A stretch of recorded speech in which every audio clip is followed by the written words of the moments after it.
নমস্কাৰ।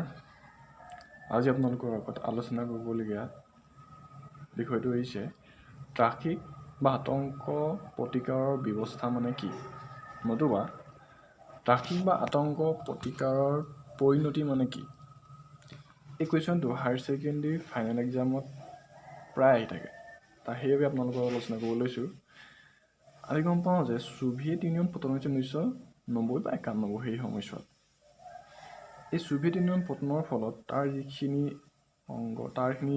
সদস্য ৰাষ্ট্ৰ আছিল, সেই ৰাষ্ট্ৰসমূহে নতুনকৈ স্বাধীনতা লাভ কৰিছিল আৰু সেই ৰাষ্ট্ৰসমূহে তেওঁলোকৰ সাম্যবাদী আদৰ্শ ত্যাগ কৰি পুঁজিবাদী আদৰ্শ গ্ৰহণ কৰিছিল। ইয়াৰ ফলত সেই ৰাষ্ট্ৰসমূহৰ অৱস্থা একদম বেয়া হৈ গৈছে। সেয়েহে এই ৰাষ্ট্ৰসমূহক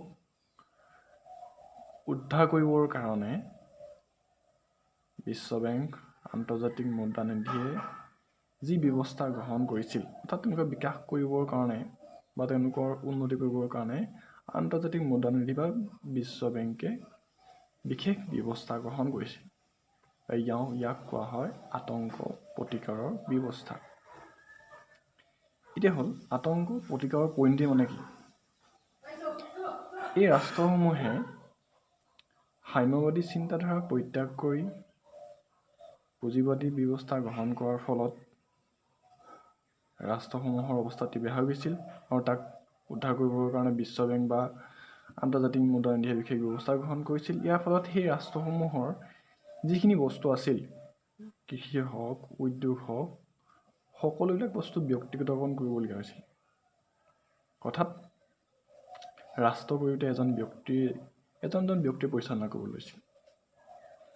কিন্তু এই ব্যক্তিগতকৰণৰ ফলত তেওঁলোকে যি ধৰণে ভাবিছিল যে তেওঁলোকৰ লাভ হ'ব, তেওঁলোকৰ বিকাশ হ'ব, কিন্তু সেইটো বাস্তৱিকতে হোৱা নাছিল। ইয়াৰ ফলত ৰাষ্ট্ৰসমূহৰ কিন্তু অৱস্থা পূৰ্বৰ তুলনাত অতি বেয়া দিশলৈ গতি কৰিছিল। ৰাষ্ট্ৰসমূহৰ যিখিনি উদ্যোগ পৰিচালনা কৰি আছিল, সেইখিনি বন্ধ হৈ গৈছিল। প্ৰায় 90% অধিক উদ্যোগ বন্ধ হৈ গৈছিল সেই ৰাষ্ট্ৰসমূহত। ইয়াৰ পৰিৱৰ্তে তেওঁলোকৰ যিখিনি দৈনন্দিন প্ৰয়োজনীয় সামগ্ৰী, সেইখিনি তেওঁলোকৰ যিখিনি প্ৰয়োজন হয়, সেই সামগ্ৰীখিনি তেওঁলোকে অভাৱখিনি পূৰণ কৰিব পৰা নাছিল। আৰু ৰাছিয়াই বা তেওঁলোকৰ সেই সদস্য ৰাষ্ট্ৰসমূহে অন্যান্য ৰাষ্ট্ৰৰ পৰা বিভিন্ন সামগ্ৰী আমদানি কৰিবলগীয়া হৈছিল। তাৰ উপৰিও ৰাছিয়াৰ ৰুবলৰ মুদ্ৰা অত্যাধিক পৰিমাণে ৰুবলৰ যিটো মূল্য আছিল, সেই মূল্যটো অত্যাধিক পৰিমাণে কমি গৈছিলে। সেয়েহে ৰাষ্ট্ৰসমূহৰ অৱস্থা পূৰ্বৰ তুলনাত অত্যাধিক পৰিমাণে বেয়া হৈ গৈছিলে। আৰু ইয়াক কোৱা হয় আতংক প্ৰতিকাৰৰ পৰিণতি।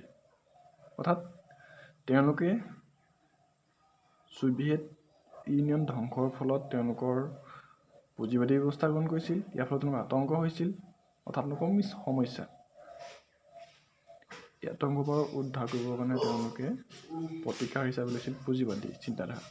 কিন্তু পুঁজিবাদী চিন্তাধাৰা গ্ৰহণ কৰাৰ যিটো প্ৰতিকাৰ লৈছিলে, তাৰ পৰিণতি ভাল হোৱা নাছিল। তাৰ বাবে তেওঁলোকৰ অৱস্থা বেয়া হৈ গৈছিল। আৰু ইয়াক কোৱা হয় আতংকৰ প্ৰতিকাৰৰ পৰিণতি। ধন্যবাদ।